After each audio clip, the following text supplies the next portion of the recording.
And it is time for Teacher Teacher. As promised, Kate Winn is here, and she has the do's and don'ts and etiquettes of being a field trip chaperone. What an interesting subject. Why did you pick this for today?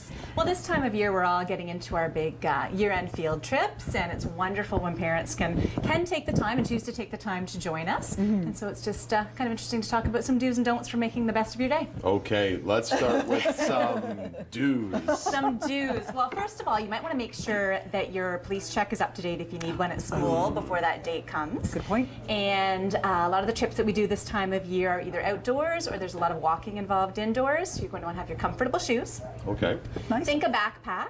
Assume that you will be carrying items not only for your child, but for other people's kids as well. And snacks. Yes, exactly. Yes. And on that note, you may be expected to supervise somebody other than your kids, so be prepared for that too, because you might have a group.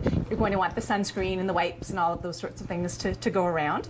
Excellent. Check with the teacher if there are any allergies or health issues or anything like that before the day starts so that you're set. Okay. And another thing to remember is to try to include the other parents. We always worry about kids feeling left out and cliques and things like that. Sometimes a parent is new to the school, or maybe they're not usually available for trips. This might be new for them. They don't know the other parents. Adults kind of need to make that effort too.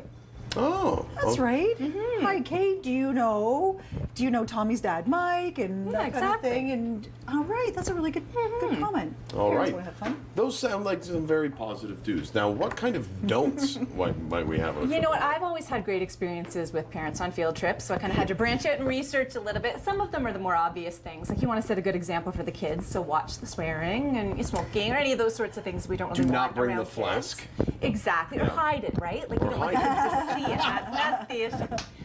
And the other thing too is you want to make sure now in the day of technology that if you're taking pictures, for example, taking pictures of your own child, but you might not want to be taking pictures of other people's kids. If you do, not sharing them on social media without their parents' permission. Absolutely, that's and very important. Even in terms of using your own phone, I would never say don't bring your phone, because I need to be in contact to know what's going on with the world, so I understand everybody else wants that too.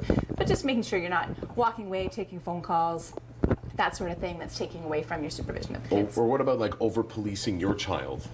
Yeah, that can happen sometimes too, Yeah. for sure. So you want to make sure that you're not embarrassing your child, but that you're still enforcing the rules and Don't bring a what you hanky need to and do. wipe its face all the time. Right. And maybe making an effort also to be connected to that group. If you are one of those parents that don't get to go often, you don't see all of the children at the same time, making sure you recognize who the kids are, knowing their names.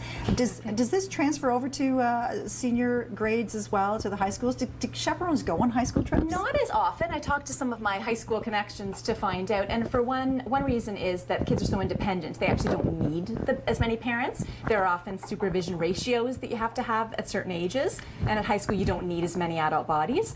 Also, the older kids just don't want their parents there. But what about the prom? You know what? Most schools now, they leave it to the professionals. Oh, really? Whether it's the staff members or perhaps a police officer to help out there, but most of the time it's the professionals who kind of have some authority to discipline and lay down the law. I feel like I would feel so assured if I was during my slow dance. I could see my mother go, That would be great. egging me on. Okay. Along with the adventure of the field trip, are you also looking as the teacher to try to bring back something back to the classroom that will carry on with your curriculum? How do you know that you've had a successful outing, I guess, as a teacher? We usually try to plan trips where there's some sort of curriculum component where you can tie something in. But Okay, so basically, Legoland?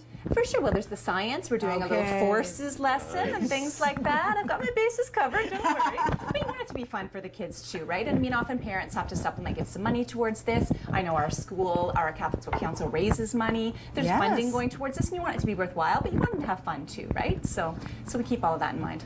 I want to go to Legoland. You want to go to Legoland? I so want to go to Legoland. We're going to send you to Come with me. Legoland. I could use more volunteers. When's right. Legoland? June 10th. June 10th. Yes, if you're not here on Legoland. June 10th, then I'll know where you are. Yeah, absolutely.